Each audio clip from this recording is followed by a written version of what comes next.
Dr. Becca here, and I want to just talk a little bit about these type activities or boards. So this one's a zipper. Zippering or zipping is really important, both unzip and zip. Being able to practice on something larger that can be held and moved around makes it easier to practice. And I forget exactly who said it, but someone said, I think it was Dr. Peter Gerhardt said that skills like this are or adaptive skills, right? Or how do we focus on what's most important to teach our little learners? And it's that if they don't learn it, someone will have to do it for them. And again, that's if they don't know how to zip, someone is going to have to zip or unzip for them. That means it's important. Whereas doing a cartwheel, if they don't know how to do a cartwheel, somebody doesn't have to do it for them. So those are one of the ways, or that's one of the guiding questions that we can think about when we're determining what goals we're targeting. Zipping and the ability to zip or unzip impacts their ability to dress or undress themselves. And that's a skill we want for independence for a host of reasons.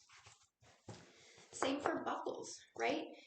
Here you can practice on this board. So we put the strip through, put the piece through the hole, and then pull it tight.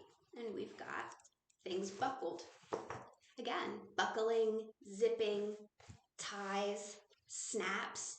These are important behaviors to be able to do because if a learner or a human cannot do them, someone will have to do it for them. And these are behaviors or skills that are connected to activities of daily living or adaptive behaviors because these are needed to be able to get dressed. And getting dressed is an activity of daily living or adaptive skill, those skills that an individual needs to be able to do to take care of themselves and to be independently successful in the day-to-day. Not their best day, not their worst day, but on average. So if we know that our learners take, it depends on the amount of trials to learn a new skill or behavior, which you can check in our data collection system. You can log in and it'll show you the average trials to mastery. So let's say a learner requires 500 trials to master a new skill or behavior. 500 snaps is a lot.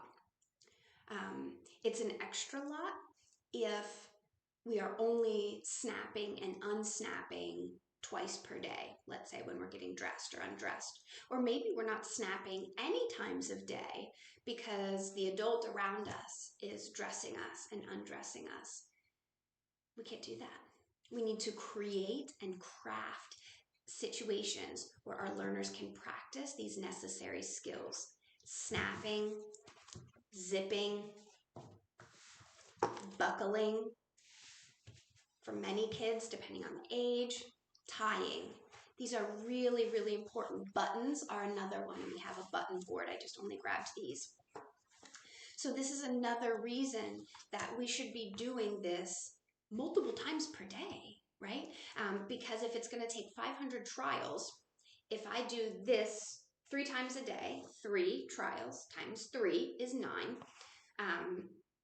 That's still just 9 trials in a day. Now, we don't want to overdo it and do just this, but we need to be crafting adequate opportunities for practice and feedback to include error correction, but also reinforcement, instruction, so teaching how to do it. First we pull, pull, pull, and it's open.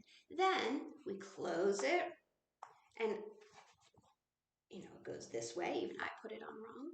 And push, push, push, push, push. We're also teaching the kids to stick with it. You have to stick with the snaps till it's snapped, so we're dressed.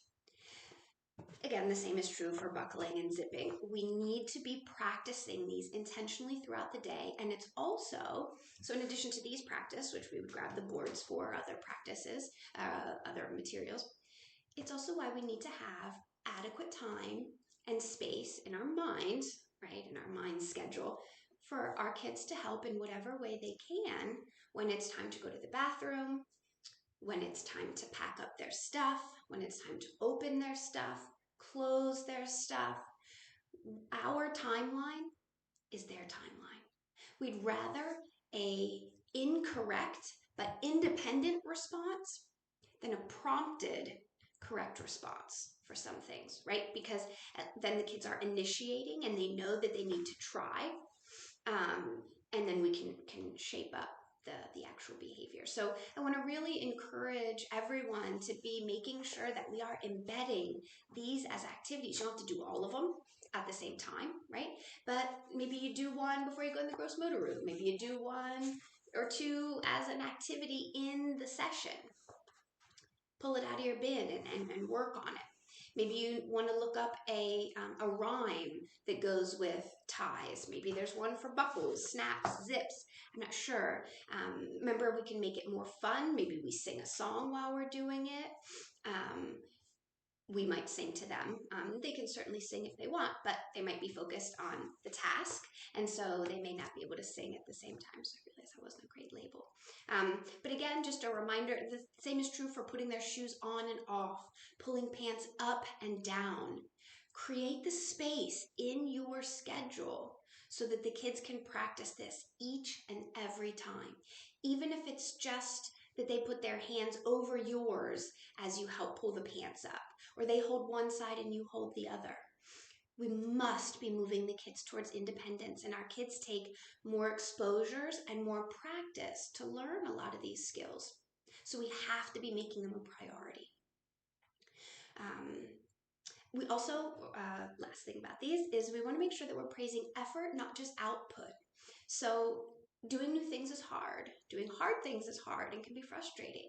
So praising the process, not just the output, is things like, you're trying really hard. Nice job doing something new. You stuck with the problem till you got the answer. Or you kept working on that zipper until it zipped. Nicely done. Not just nice job zipping. I could do a whole other video about that, which I think I'll do. But again, I want to make sure that we're using, materials like this, or busy boards that has latches and knobs. These can be self-stimulating, right? The kids may really enjoy it, and we also need to make sure that we're practicing with the kids who may not totally love it, because they are behaviors that are important and will help them be independent as possible. And remember that question: if so-and-so can't do this, will someone else have to do it for them? And if the answer is yes, we must be actively targeting that behavior for fluency. Thank you.